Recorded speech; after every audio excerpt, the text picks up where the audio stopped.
கர்த்தருடைய பரிசுத்தமுள்ள நாமத்திற்கு மகிமை உண்டாவதாக.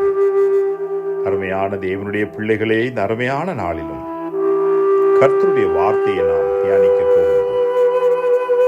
இந்த நாளிலும் வேத தியானத்திற்கு ஆதாரமாக மத்தேயு எழுதின சுவிசேஷம் 1வது அதிகாரம் 23வது வசனத்தை உங்கள் முன்பாக நான் வைக்க விரும்புகிறேன். அவன் இதோ ஒரு கன்னிகை கர்ப்பவதியாகி ஒரு குமாரனை பெறுவாள், அவருக்கு இம்மானுவேல் என்று பெயரிடுவார்கள் என்று சொன்னார். இம்மானுவேல் என்பதற்கு தேவன் நம்மோடு இருக்கிறார் என்று அர்த்தமாம். அருமையான கர்த்தருடைய பிள்ளைகளே, இயேசு கிறிஸ்து பிறப்பதற்கு 700 ஆண்டுகளுக்கு முன்பாகவே ஏசாயா என்றொரு தீர்க்கதரிசி இவ்விதமாக இயேசுவின் பிறப்பு நிகழும் என்று துல்லியமாக முன்னறிவித்திருந்தார். அந்த முன்னறிவிப்பின் படியேதான் இயேசு பிறந்தார் என்று நாங்கள் பார்க்கின்றோம்.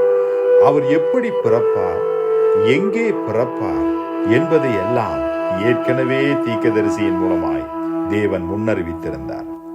உலகத்தில் இருக்கக்கூடிய மற்ற ஜனங்களுடைய சாதாரணமான ஒரு பிறப்புக்கும் இயேசுவின் பிறப்புக்கும் பெரிய வித்தியாசம் உண்டு.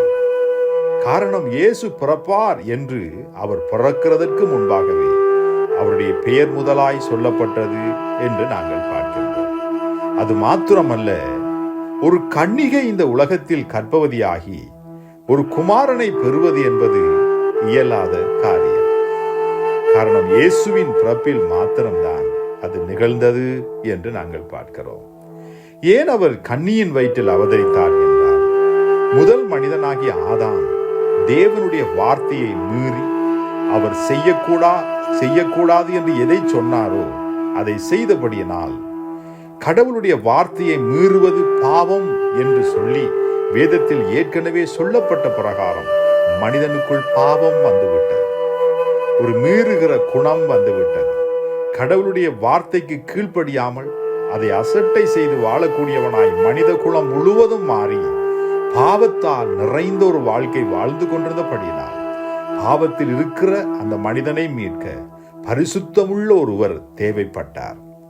ஆகவேதான் ஒரு ஆணினுடைய சேர்க்கை இல்லாமல் ஒரு கன்னியின் வயிற்றில் இயேசு அவதரித்தார். காரணம், ஆதாமுக்குள் இருக்கக்கூடிய அவருடைய சந்ததியின் வழியாக வந்த அந்த பாவ ரத்தம் இயேசுவுக்குள் கலந்துவிடக் கூடாது என்பதற்காக கன்னியின் வயிற்றிலே இயேசு அவதரித்தார். ஆகவே பரிசுத்தம் உள்ளவராய் அவர் காணப்பட்டார். ஆகவேதான் பாவியான மனிதனுக்காக தன்னுடைய பரிசுத்தமுள்ள இரத்தத்தை அவர் சிந்தி மனிதனுக்கு நித்தியமான ஒரு பாவ மன்னிப்பை உண்டு பண்ணினார்.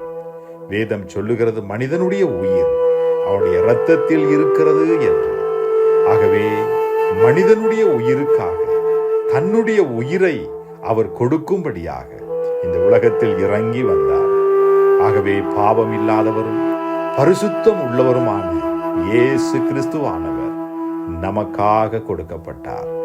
ஆகவேதான் அவர் இந்த உலகத்தில் நம்மை மீட்க பிறந்த அந்த செய்தி என்பது எல்லா ஜனங்களுக்கும் மிகுந்த சந்தோஷத்தை உண்டாக்கக்கூடிய ஒரு நல்ல செய்தியாக அமைந்தது.